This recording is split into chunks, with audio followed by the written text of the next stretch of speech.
and you'll have to undo the Layer. Yeah, that layer on the first one, and start soaring as well. Oh, layer off. Yeah, just click the eye, and then transition it. Oh, you took the Huff construction layer off. You took 2 of them off. There you go. And transition it. Perfect. Yep. Okay, and then you've got yep, at the bottom one you've got Leroy and Denny. Yep. All right, here we go. We're going live. Welcome to Soaring Investment Management's business podcast. Awesome. Yeah. So awesome. I've got Leroy Ask here. Welcome to Soaring Investment Management's business podcast. Thanks, Jimmy. And you're from Huff Construction. Today I'm with Huff. Yes. Yeah. Yes, it's been a long road. So just to give a little background, I mean, we're not strangers. No, I've probably seen you around, since kindergarten. Yeah. Yeah. It's been a while. We followed each other around for quite a while. What do you remember? Absolutely. Well, I remember your dad being, the town dentist. We grew up in Laverne, small town. Great upbringing, great place. Again, moved on to great things, both of us. So it's a great tour of where we went so far. Yeah. Good. Well, I remember when I transferred to South Dakota State University, you were a welcome sight to me and helped me kind of get accustomed to SDSU and things a little bit different in a public school system because I was transferring from a private school, the hockey and kind of small private school up at St. John's. Got your first probably cowboy boots when you went to SDSU. Yeah. Likely. Yeah. Likely. Yeah. It was part of the deal. Now I still have a pair of cowboy boots. You have to. Yeah. You have to. So I remember when we were at SDSU, you were studying engineering. Correct. Yeah. It's a path that it's a growth path that, again, I knew when I graduated high school I wanted to be a mechanical engineer until I started learning about being a mechanical engineer. Yeah. And the integrated math and things that go along with that. And bless people that do it, but that just wasn't for me. I thought I'd get closer with something in engineering, ag engineering, more hands-on, more things that I was interested in coming from the farm. And at that point, again, it was closer to my actual goal, but it just didn't feel right, working for a John Deere or working for a, hydraulic manufacturer. Didn't feel like something I wanted to do. And one day I talked to a guy, again, God puts you in path for these people to put in your life and steer you in a direction. Craig Krieger was the person that got me interested in construction management. Okay. Again, this was pre-computer, really. Learning about things was kind of word of mouth. But construction management at SDSU was a pretty new program. And I remember meeting with Craig one night, and he just talked about all the things that could be done from this major. And from that point on, I changed my major a second time and went, this is it. And that major was civil? Nope, it was construction management. Construction management was the major, okay. Yep, which was, again, a relatively new major at SDSU at the time. Got it. When I graduated, I was one of the first, I'm guessing, 20 graduates with a CM degree at SDSU. And it just so happens, the people that I went with, again, went all over the United States. But it served me well, and it was a great base to kind of go into construction. So would you say that, what you learned in construction management at SDSU relates pretty well to the actual project world of, doing big projects? Very well. When I first got out of college, I'd done kind of an internship with a small general contractor. And again, you learn more in that first year than you probably did in 4 years in college on how things really go and how people really act, how the bid process, the people you deal with, interaction between the architect and the owner, and that served me well, even throughout my entire career so far, just with dealing with people. That's been kind of the background of this whole adventure so far. Mm-hmm. It's just people you're Yeah. dealing with, and you like dealing with people who you'd like to deal with. Right. So, reason I'm here today. Yeah. I like Denny. Yeah. So we're talking through those sort of things, but just the level of comfortability you have with people, and trying to get them where they need to be in, say, a project or anything in life. It's just people. Yeah, so that's a very interesting thing. I think of my whole career in the military and stuff like that, and the people that rose up in the ranks were the people who handled and dealt with people the best of everybody. Yep. And then you think of the corporate world, you think of people who are promoted or do well in the corporate world are really people who like people and work well with people. Mm-hmm. You found that to be absolutely true. Absolutely, and that's one of the things that drew me to Huff at the end.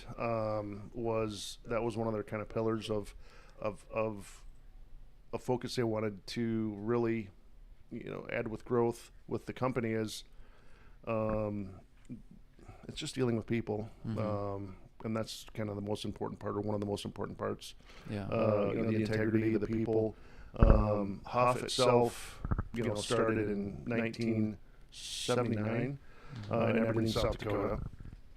They did, well for years and years and years. Decided to expand. Aberdeen is a town of 30,000 people. Mm-hmm. As well as they were growing, they decided to get into different markets. Norfolk was 2001, and again that had to do with the person. They didn't pick Norfolk out of a hat. Their vice president there, Chris Daniels, was a former employee of Huff Construction in Aberdeen. He went on his way separately, left on good terms, and a few years later decided to join up with them after the fact, just based on that person. Yeah. They're doing extremely well. Mm-hmm. Huff right now has their own concrete division in Aberdeen primarily, pre-engineered metal buildings primarily in the Aberdeen area, but they can go all over. And then with me personally, at the time, I was working at Sanford Health. Okay. And always had a good reputation with Huff Construction. Anytime we would build anything in Aberdeen, we would go to them first. Okay. So what were you doing at Sanford that put you in connection Great question. with Huff? Great question. Let me go back a few steps. Yeah. Worked for a general contractor after college for a little bit, and then got involved, and that was the majority of my career with Sanford Health for about 16 years, early 2000s. Dealt with them kind of as a project manager / owner's rep.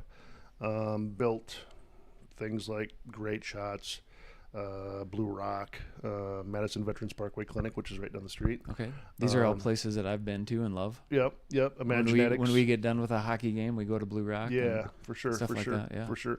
The sports complex is something special that Sioux Falls really is unique. Having that one place to go for all the sporting utilities. It's something that is way ahead of its time, in my opinion. But it's something that you could easily take for granted, because you have the fields, you have all those things integrated, all in one place. Yeah, it's beautiful out there. And if you're a travel parent of any sort, that there isn't a lot of options locally like that, and you're going to Kansas City or the cities, or out west, out east somewhere to play a soccer game, or to play hockey, or to play different things. So it's pretty special to have one that close to home. Yeah. So my past experience, we did a lot of things with Sanford Health and had a great time there. Met a lot of great people, but started talking with Huff Construction. As I said, we again got to know them, got to work with them a lot. And out of the blue, had a conversation that meant something with Chad Huff at the time, and he said, you should work over here. and it at the time interested me enough to kind of go to the next level and explore that. But again, it just happened to work in time. I remember where I was when I said yes, I'd accept that position. I was actually in Philadelphia with my wife, and looking out the window at the big Ben Franklin building out in Philadelphia. Yeah. And outside the window, and went, yeah, makes sense. Locked that in. Yeah. But worked with Huff and started there. It was August of '03 was my first day there. So we're coming up on, well, it's actually year 2 right now. Okay. Of August of 23. August of 23 yes, is when we started the Sioux Falls office. Got it. And again, it was work out of my pickup for a little while. So, you know, I'm a pilot, as you know, and I love this term. Give me the 60,000 foot view of Huff Construction. Excellent. You know, like the divisions. I've seen a little bit online. I've seen your website. Yep. But, you know, for those people who don't know, how is Huff organized? So basically it's, you know, in different divisions location wise, but again, we're all the same team. We're all the same people. We deal with Aberdeen. We deal with Norfolk all the time. If there's crossover or people that can help people, again, it's all people. Yeah. But again, we're a general contractor, primarily, that does commercial construction. Sometimes we do wood frames, sometimes it's steel, concrete, you know, precast, those sort of things. But it's always commercial. We deal in, again, the footprint of usually east side of South Dakota and the tri-state area here with Minnesota, Iowa, South Dakota, and again down in Nebraska. So we've got a pretty vast footprint, but and again, it's a relatively small organization as compared to other large general contractors in the Sioux Falls area. So what sense do you get of who your customers are? Like who comes to you and who is looking for the type of work that you do? Great question.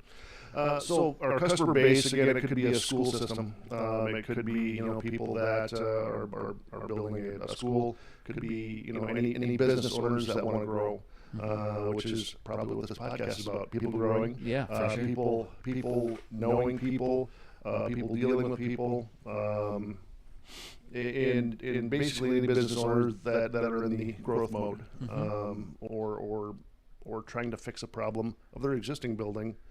For space, we're kind of the space experts. So you'll come in and do like rehab projects too. Correct. It's not just all Absolutely. new build. Okay. No, absolutely. Remodels, again, that was the trick at my former occupation, is to keep people in business as we're trying to rip up the center of their building, or you know, a system went down in electrical or mechanical, and we're trying to fix their problem for us. Yeah, it's all about people and fixing their problems. Honestly, it gets down to and trying to do it in the best and safest way. You know, if you're in the middle of a clinic or a place that they're dealing with people that are sick, you do have to have barriers between that with your construction. You do have to, again, be mindful of noise. Let's just say you're, again, in a place that has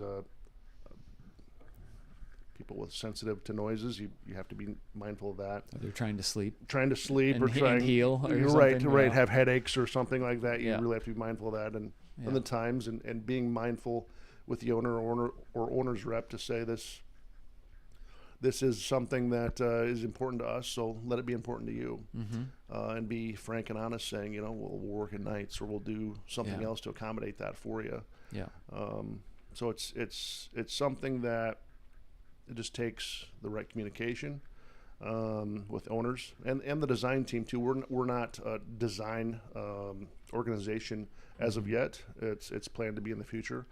But you know, and what does that mean for people who don't know what that design organization is? Great question. Like me. Great question. So we deal with architects all the time, with their plans, with their specifications, with how they like to see things look at the end.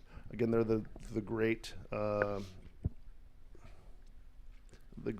idealist of how things look and should look and function.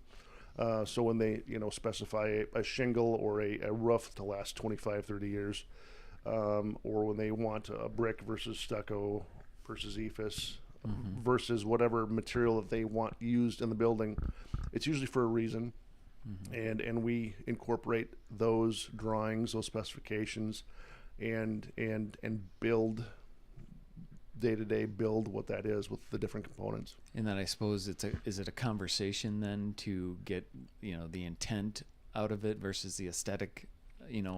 They might do it aesthetically, but it might not be the best thing for the long term or something like that. Correct. Usually the ones we deal with are pretty well versed in all of that, on the look versus the functionality of that material, or that how that assembly comes together. Yeah.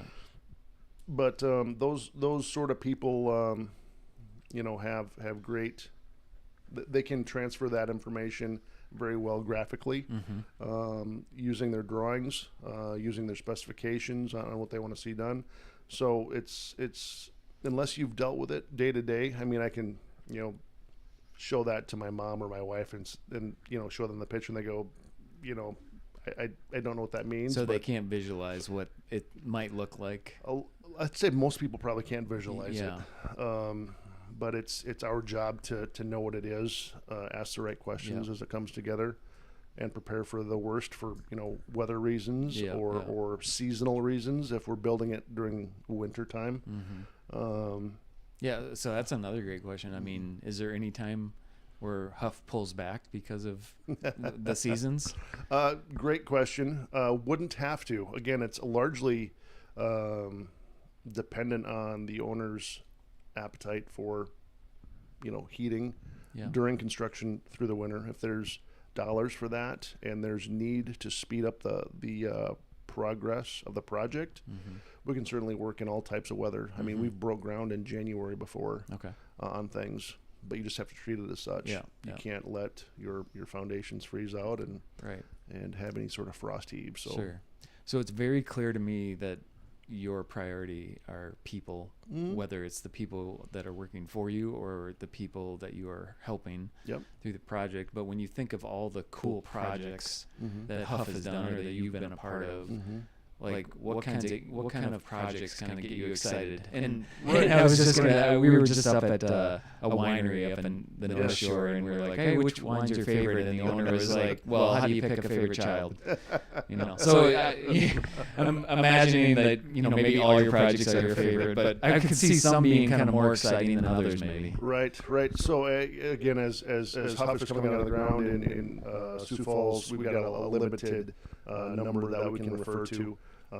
We're dealing with right now. We've got one project starting at Elk Point Jefferson School, which we're really excited about. It's a nice project that we kind of had a construction manager, a risk relationship with the school, dealt with ISG as the architect, great firm, but kind of working our way through that. We're underway right now with that one. We're at CTE Academy in Sioux Falls, which is basically a technical high school. And we're building an ag addition to that.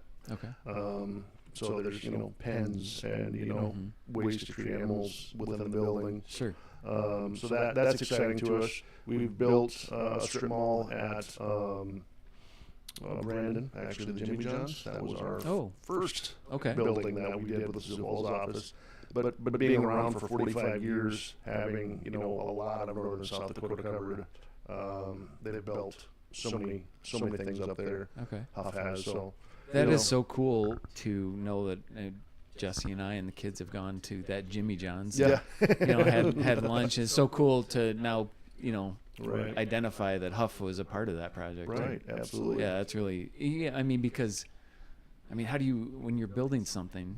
Do you put one of those 4x4 signs out there like, hey, Huff's building this? Or we're getting better at it now. We have a marketing arm that's expanding. Cody is our marketing director at Huff Construction now, so he's making sure we get that out more frequently with a more clear message. So that certainly does help. Yeah, I'm sure. And again, Cody was a person that I knew from before. at Sanford Health, and just happened to fit when we were in this growth mode at Huff. Yeah. So again, it goes back to knowing people. Well, Cody just working came people. through recently, built the last build with Huff. Yes, You know, yes, so- yes. He got that very quickly Yeah. for us. I think it was right under 26 seconds. Yeah, I think it was. Yeah. Absolutely, just under. Does a great job. So this is interesting.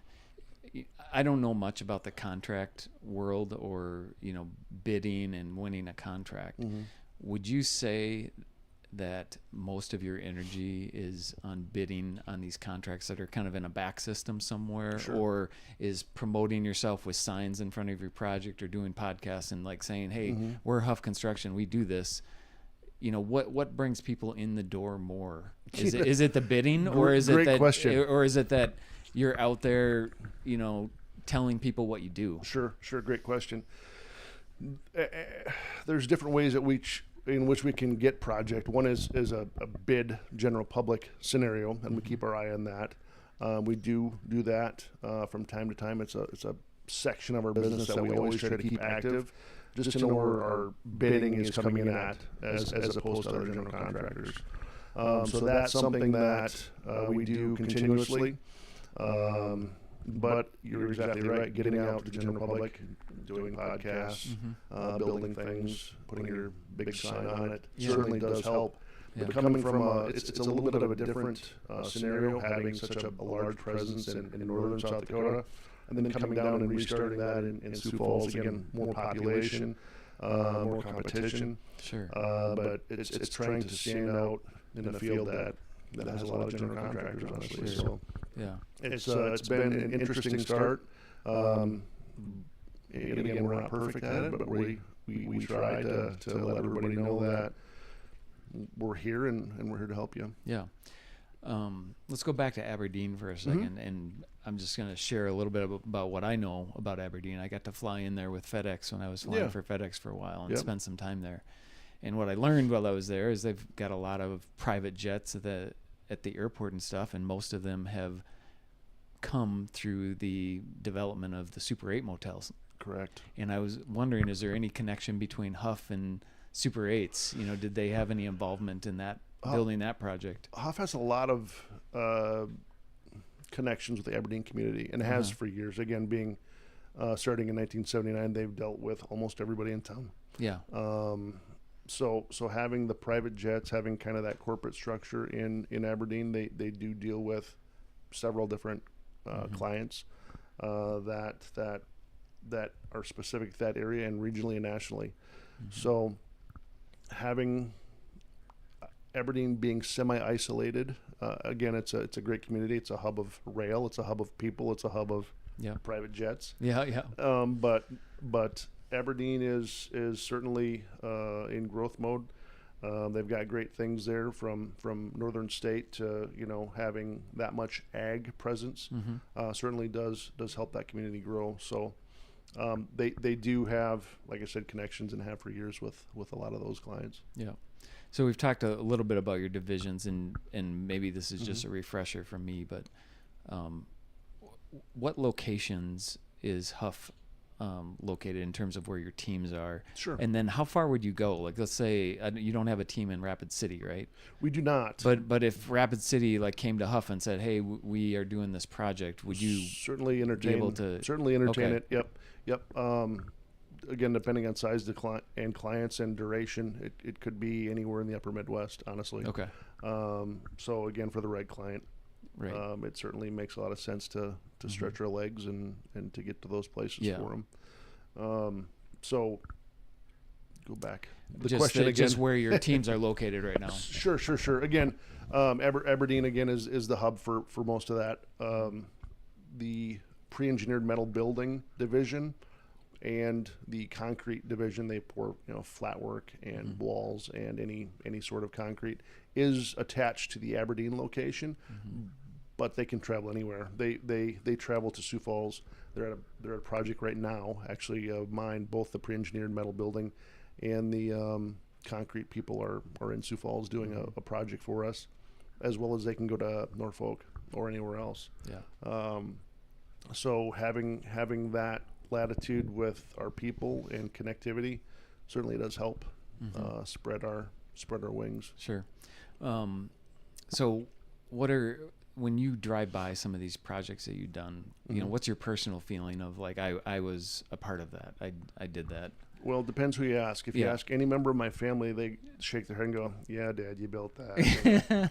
But, you know, personally, with a number of years that I've been doing it around the Sioux Falls area, you almost forget what you've done. Okay. You know, you early on, did I do that one? You really, That's funny. You really have a lot of years when they start modeling things that you've done.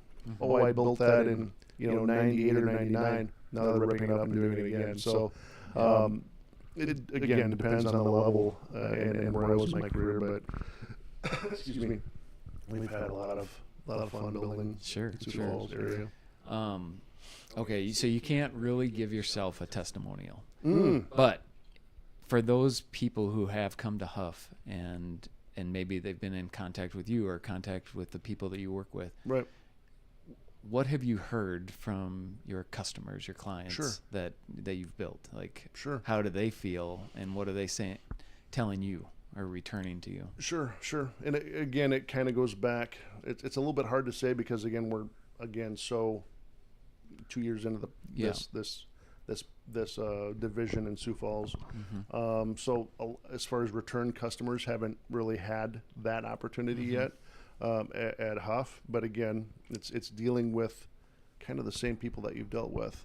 You know, if it's an electrician that I dealt with 5, 6, 10 years ago, I can re-energize and reintegrate conversations with them now. So it's back to relationships. It's back to relationships and those people that you like working with that do a good job for you, that you can do a good job for an owner.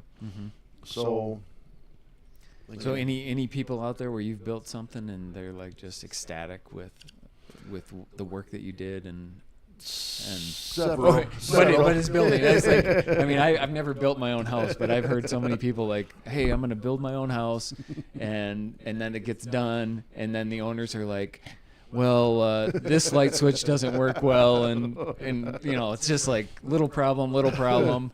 You know, do you ever get good feedback? It is. You know, once you finish a project and can actually turn it over to the owner and explain there's a process to this. In commercial, it's punch list, get the punch list done, and there's warranty after that. There's usually a year warranty. So again, it's how you handle that. If you handle the warranty, if you handle the punch list well, they'll remember that. If you handle it poorly, probably if you have a good relationship and communicate well, whether it's good or bad, but Correct. you're communicating. The communication is the key on those sort of things. You know, Yeah. we will take care of it, or unfortunately we can't because during move-in you slammed in the wall with your move-in your people. forklift. Your forklift. Yeah. So again, it's one of those things that communication is key to make that work. Yeah. So what about costs? Like, I mean, a lot of people building projects like this, you talked about schools, they might be government. And I know the government bid system, they have to get 3 bids and then they have to usually take the lowest one. They usually do. Yeah. Lowest responsible bidder. But then you might have other private businesses that are building a business or just an owner who's going to build a strip mall and get renters in there or something like that. Like, what can you share with people who are considering a build project and considering the cost? The best time to build anything was about 20 years ago. Okay. like everything. If it was a house or a commercial building. So if that speaks to anything. so we're all late. Push it off the table. No, seriously, we again during COVID had a real wake up call to how supply chains get interrupted. Air handling units, conduit, concrete, how these things, we have so many components going into any building that one thing could affect the entire outcome of how you get done when you move in, that sort of thing. So I think everybody kind of reacted to that. Overall, I believe prices, kind of really peaked or started to peak during that time. So it was kind of a new world after that point. Have you seen anything come down lately? I mean, lumber undulates a bit. They do have that reflectivity, if you will, Yeah. of how that goes. So that's coming up, up and down. Huff actually does have a couple lumber yards Okay. in the northern area, so Okay. that does help bidding, building, Yeah. and controlling costs Like you for own the owner. your own lumber. They already. own their own lumber yard, Yeah. so that helps again, not only the Aberdeen area, but that helped that strip mall in Brandon, Yeah. for example, help control costs for the owner. So how do you handle these conversations where it's like sticker shock? Like a business owner wants to build a new little Yep. building, Yep. and all of a sudden it's 1.5 million, or Right. Right. just something like, oh God, I didn't even expect that. It's expectations. Yeah. We can have a real conversation about, you want to build a dog kennel.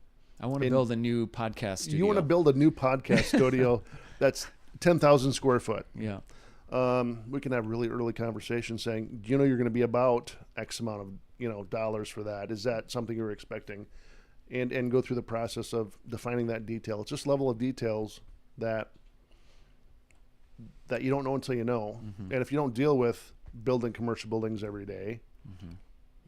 there can be sticker shock, Yeah. But if you're expecting one thing to be, 10,000 square foot of this, maybe your actual goal is to build something that's 5,000 square foot, and it's a different conversation. Sure.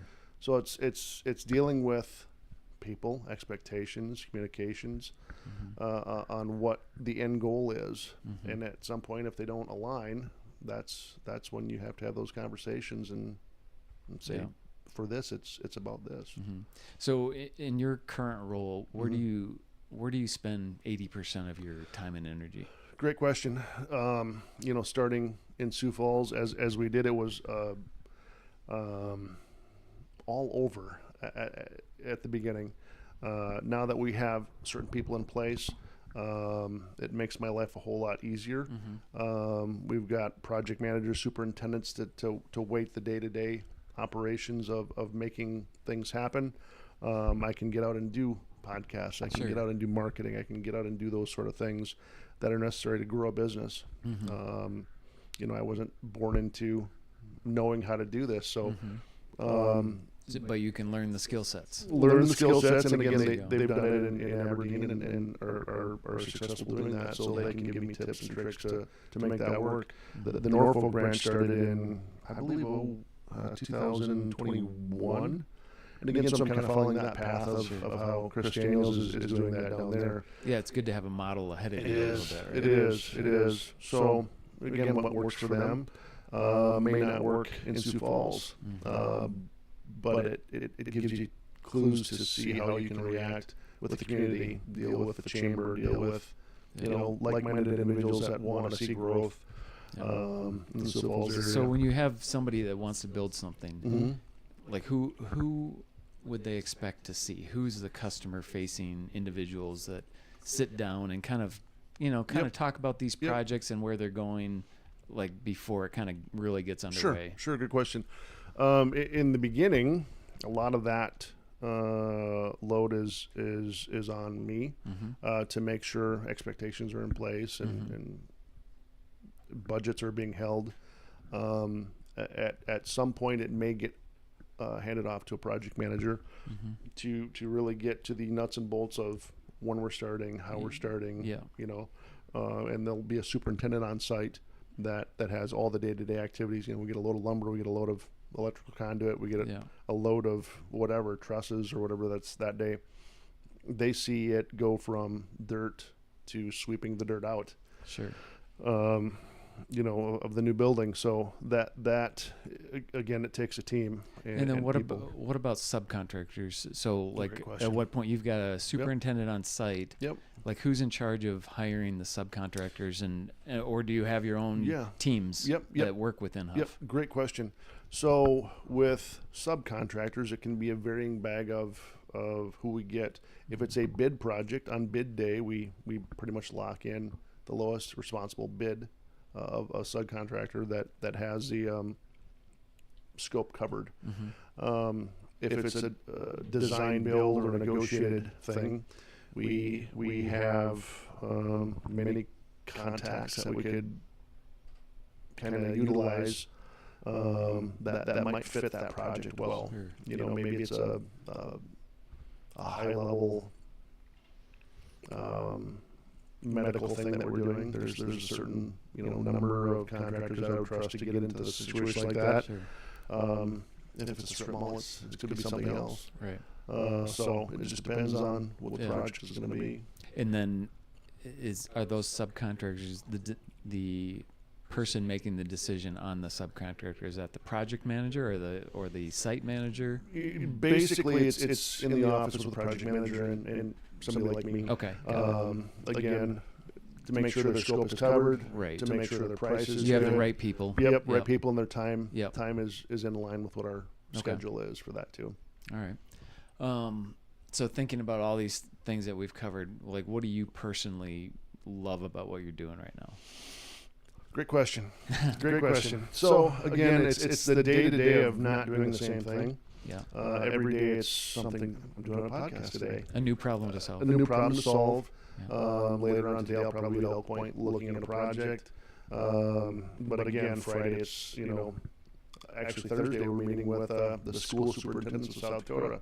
So Okay. to get to meet a new group of people that are in usually growth mode and want to do the best for the communities. Yeah. So it's different thing every day. Yeah. You're not at a cubicle, talking on the phone or doing those sort of things, Right. which gives you kind of flexibility to meet, grow. Yeah.